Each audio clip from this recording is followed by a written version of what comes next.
तो आज हम शिवांश नारायण द्विवेदी जी के बारे में कुछ बताएंगे कि शिवांश नारायण द्विवेदी जी आपको अभी अपने सदग्रंथों का ज्ञान बिल्कुल भी नहीं, कहें कि मतलब -0, जिसको -0 कहते हैं, -0 भी आपको अपने सदग्रंथों का ज्ञान नहीं है। सही है, सही। क्योंकि शिवांश नारायण द्विवेदी जी, यदि आपको जिस दिन अपने सदग्रंथों का ज्ञान हो जाएगा, उस दिन आप संत रामपाल जी महाराज जी के साथ हो लेंगे। उनके ज्ञान का विरोध नहीं करेंगे, बल्कि उनके ज्ञान को और बढ़ाने का प्रयास करेंगे। हम इसीलिए आप सबको कहते हैं, संत रामपाल जी महाराज जी का ज्ञान का विरोध न करके, बल्कि उनके ज्ञान को सुने और समझें और अपने भाई बहनों तक इस ज्ञान को पहुंचाने में सहयोग दें। क्योंकि आज तक विश्व में कोई भी ऐसा धर्म गुरु नहीं हुआ है जो हमको अपने वेदों के अनुसार और गीता के अनुसार भक्ति विधि बताया हो। अगर वो हमको अपने गीता के अनुसार भक्ति विधि बताए होते तो हमको ब्रह्मा विष्णु महेश की भक्ति ही न वो बताते, वो पूर्ण परमात्मा की भक्ति बताते, जिसने सारी कायनात बनाई है। कायनात मतलब सारी दुनिया को।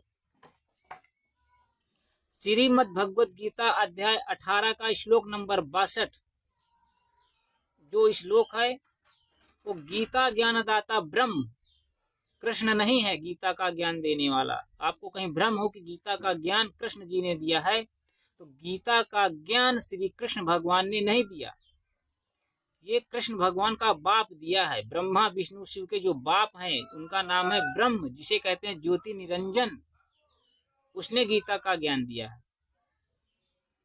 और उसने कहा है अर्जुन से कि अर्जुन, अगर तुमको परम शांति और शाश्वत स्थान चाहिए तो आपको एक गुप्त भेद बताता हूं। अध्याय 18 श्लोक नंबर 62 दिया कि उस परमेश्वर की शरण में जा।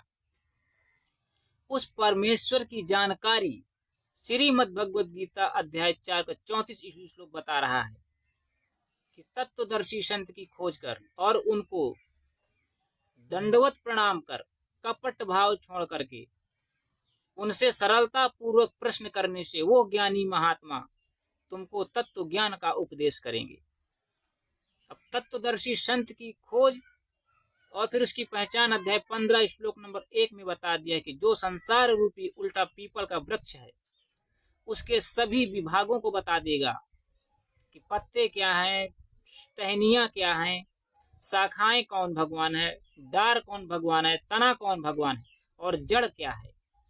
जिस प्रकार एक वृक्ष की मूल से ही परवरिश होती है, मूल मीन्स होता है जड़, इंग्लिश में उसको रूट भी बोलते हैं। उसी प्रकार जिसने सारी दुनिया को बनाने वाला जो जड़ है, जहां से सारी दुनिया उपजी है, वो है पूर्ण परमात्मा। उसका अब इस तरह नाम अगर हम बता देंगे कि पूर्ण परमात्मा ये हैं, तो शायद आपको झटका लगे। इसलिए हम अभी ये चीज न बता करके आपको वेदों से, कुरान शरीफ से, बाइबल गुरु ग्रंथ से प्रमाणित करने के बाद, अगर सभी धर्मों में उसका प्रमाण मिलता है, ही इज गॉड, वो है परमात्मा, उसे कहते हैं। इस तरह नहीं, क्योंकि बहुत लोग बोलते हैं कि सूरदास भी कवि हैं।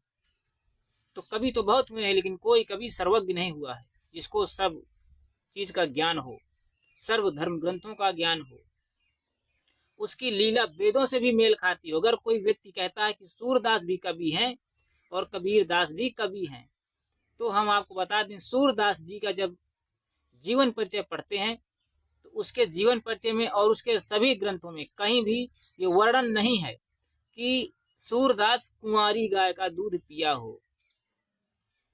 क्योंकि परमात्मा ने बताया है कि वेद मेरा भेद है, मैं ना वेदन के माही, जौन वेद से मैं मिलूं वो वेद जानते नहीं। कि जिस वेदों में मेरी महिमा लिखी हुई है उसमें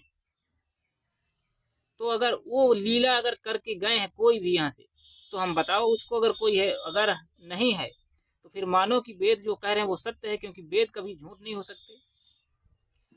ऋग्वेद मंडल 9 सूक्ति 1 मंत्र 9 में ये लिखा है कि पूर्ण परमात्मा जब शिशु रूप धर करके इस धरती पर आते हैं, वो कुंवारी गाय का दूध पीते हैं। तो ऐसी लीला केवल कबीर साहिब जी ने की है, जिनकी लीला वेदों से मेल खाती है और कबीर सागर में भी लिखा हुआ है। तो इसीलिए शिवांश नारायण द्विवेदी जी, अभी आपको ज्ञान नहीं है अपने सदग्रंथों का। तिलक लगा लेने से, कंठी माला पहन लेने से कोई साधु नहीं हो जाता। परमात्मा की वाणी है, कबीर साहब जी बताते हैं अपनी वाणी में कि कंठी माला सिमरनी पहिरे से क्या होए, ऊपर ढूंढा साधु का अंतर राख्या खोए। ऊपर से तो देखता बहुत बड़ा महात्मा है, पहुंचा हुआ साधक है, अंतर से उसके ज्ञान एक आने का भी नहीं। तो उसी कैटेगरी में हो आप शिवांश नारायण द्विवेदी जी। आपको बिल्कुल भी अपने सदग्रंथों का ज्ञान नहीं है। आप लोग केवल झूठ बोलना ही जानते हैं और भोली जनता को गुमराह करने का बस आपने ठेका ले रखा है। क्योंकि अब आप सब लोगों की दुकानें बंद हो जाएंगी। संत रामपाल जी का, महाराज जी का जो ज्ञान इतना प्रचंड तेजी से जो बढ़ रहा है आगे को, जितने भी नकली धर्म गुरु हैं इन सब की दुकानें बंद, सबके आश्रम